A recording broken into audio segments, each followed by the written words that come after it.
In action na po yung ating traktor na bagong ngipin, bagong pustiso po yung ating traktor mga paryente. Ayan na po, kung makikita po natin doon po sa harapan po niya, napakataas po ng damo po roon. At ito na po yung nadadaanan na po niya. Talagang malalim po yung inaabot po ng blade mga paryente. Ayan o, talagang hanggang ugat po ng damo. Kaya malinis na po, isang daanan lang. Yun ang kagandahan pag medyo bago pa po yung ating ipin na ating traktor. Ganito po yan kasukal mga paryente oh. Tapos isang daanan lang, ganito na po siya. At talagang malalim po yung hukay po niya mga paryente. Gawa nung yung po ating ngipin nga, bagong palit. Mahaba po yung hukay po niya po sa lupa. Kaya tanggal talaga hanggang ugat po yung damo. Ayan.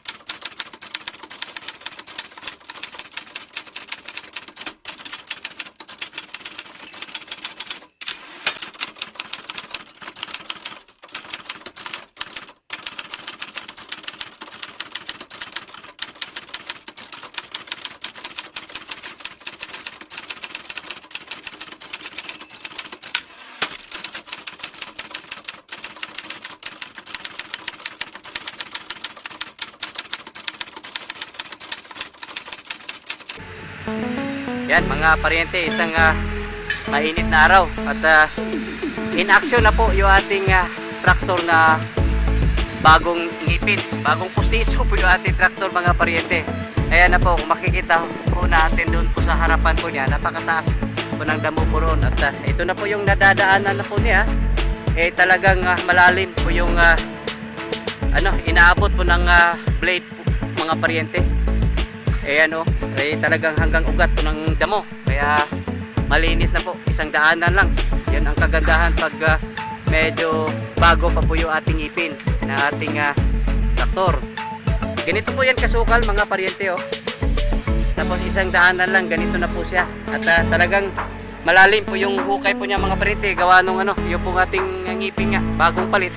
Mahaba po yung hukay po niya doon po sa lupa. Kaya tanggal talaga hanggang ugat po yung damo. Ayan. At ito na nga pala yung po ating kamatis mga paryente.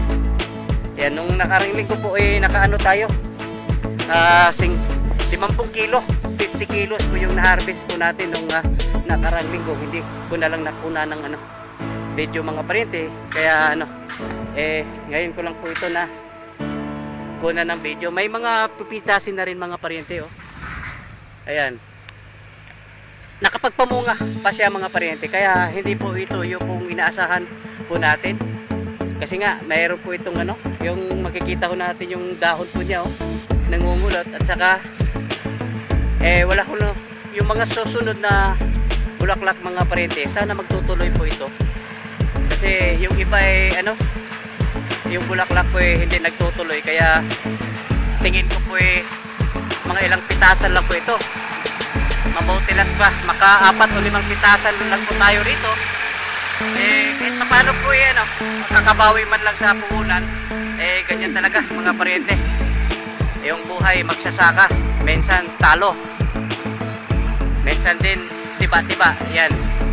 At inaasahan na rin po natin yan mga paryente. Pag yung balak po natin dito, susundan po natin ulit ito ng kamatis pa rin mga paryente. Ang gagawin po natin dito bubulutin po itong pag medyo tapos na po sila, bubulutin natin po itong tapos huhukayin natin yung pong pagtamnan natin muli ng kamatis pa rin yung itatanim po natin dito mga paryente.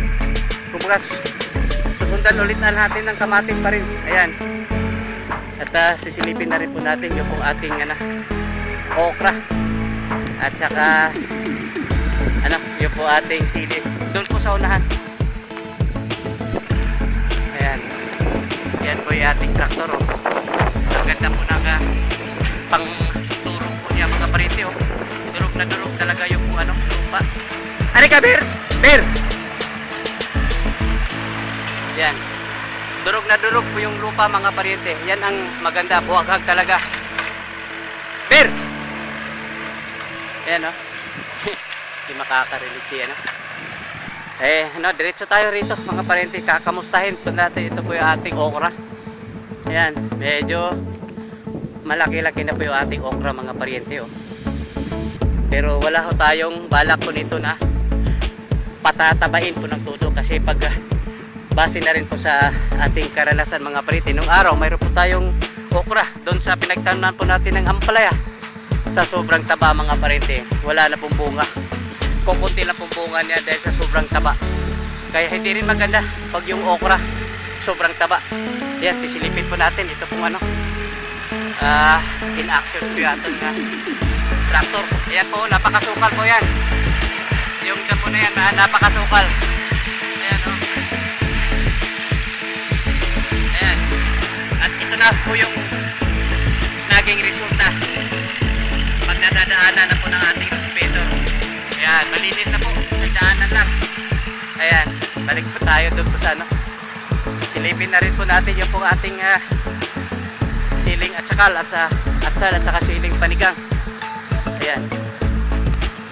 At isa nga pala mga pariente, ngayong araw, Lunes, nag-umpisa na po yung apat na OJT natin.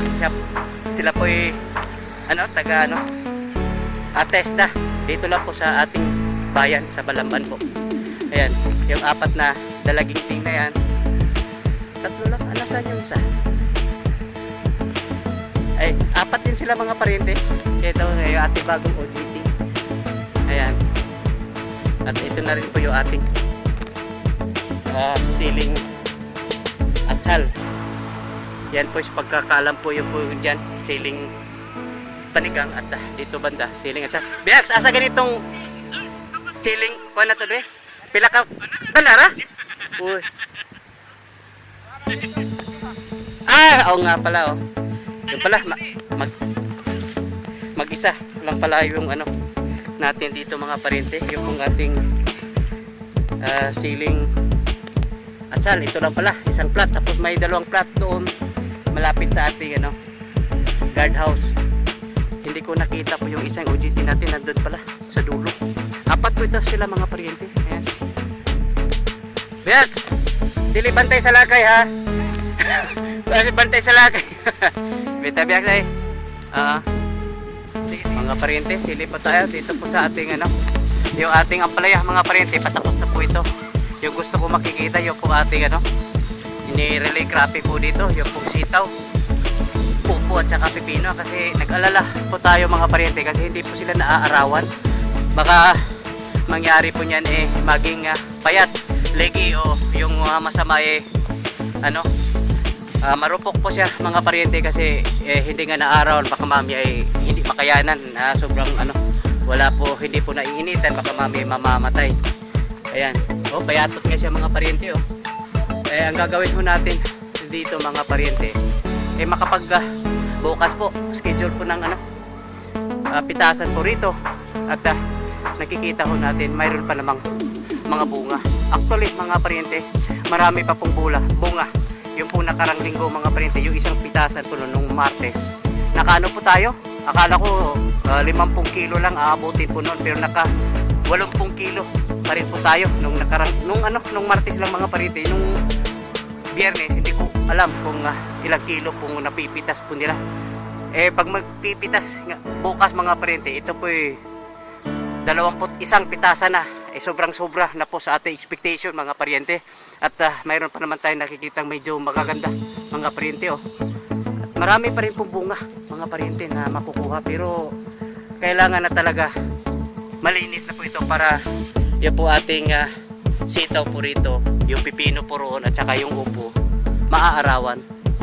At mag-umpisa na rin po tayong magawa ng land preparation doon po sa ating pangalawang cropping dito po sa ating ampalaya. Tingin ko mga pariente, marami pa pong mapipitas ang dami pa po. Ayan lalo na doon sa gilid may mga ganda po roon. Ayan, pero kailangan na talaga ito bubunutin at saka aalisin po itong yung pong ano, para maaarawan po itong ating mga relic, yung ating sitaw po rito, pipino at saka yung upo. Ayan, mayroon naman po tayong ano, apat na ano, kapapasok lang ngayong araw na OJT. Ayan, sila po yung ating pabunutin po rito. Mabuti rito, hindi masyado mainit. Ayan, kasi baka mabigla po yung ating OJT. Kaya dito natin sila i-assign bukas. Ayan, at ngayong araw mga parente, ano po, ngayon na Lunes, dapat sana bukas pa po tayo punta po rito.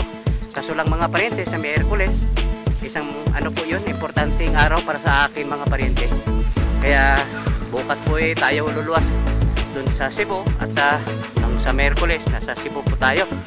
Kasi yun pong anniversary po mga parente, dun po sa ating yumaong may bahay. First death anniversary po. Kaya kailangan nandun po ako umagang umaga sa ano, Miyerkules. Ayan. Yan po, yun pong gagawin po natin po rito para yun pong ating relay cropping po rito makakabuelo na kasi hindi po sila naaarawan. Ayan na po.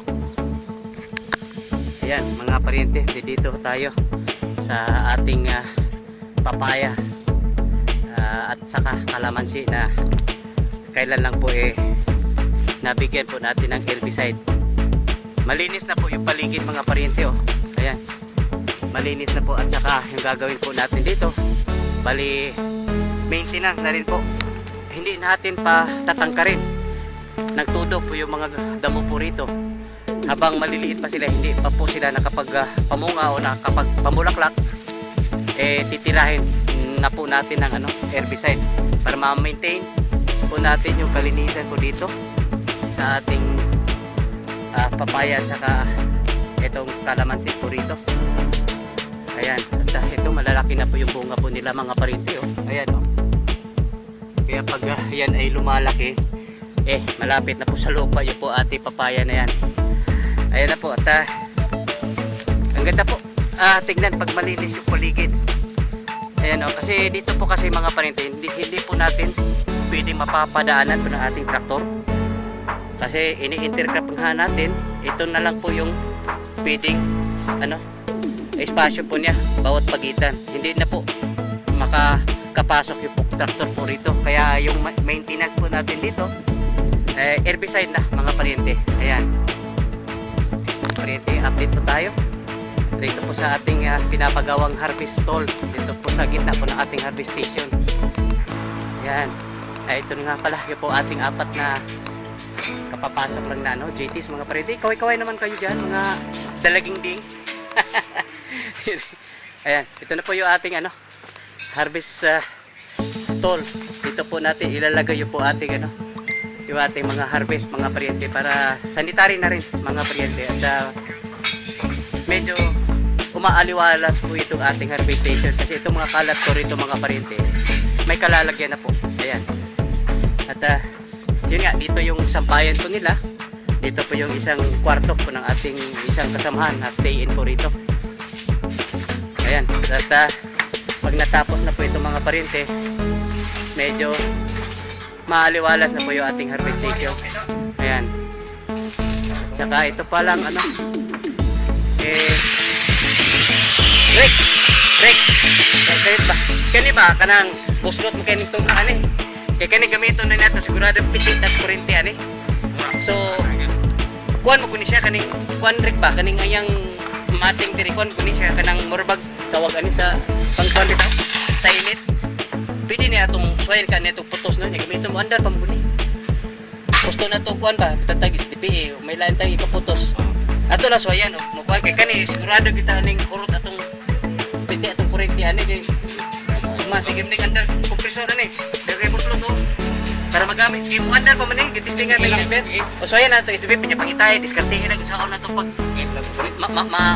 maklip na to skillet pa ha para sayang man pud og din na to magamit sa iya pagka freezer. O testingan lang na to kung say resulta. Sige, thank you rin ka. Pag diskartehin na rin kung say kuan. Kung palitan sa na to ani nga sa tawag ani pang insulator ba. Kung pagka siya kay kuan din design bigini siya iya ipining liner silpi. Siguro? Ha? mo request tag kuan. Asway na to request ug kaning kuan man ni siya. Pagka nga kuan kana bitong murag ay murag ding aluminum. Dili ni priya ka ng kuan oy kanang pang insulator sa kuan ba ato baga. Ay, nipis kaya na. Kanang sa... Oh kanang sa kuan ya. Kuan ba na naman na siya po. Asway ka tag request nga uron sa pwede sa datong kuanan nag-stipi eh. Kay kani actually ang pagsabot na kuan ni kani maning dili Under mo ka. kagawas. Mandar ni kuan din din. Oh.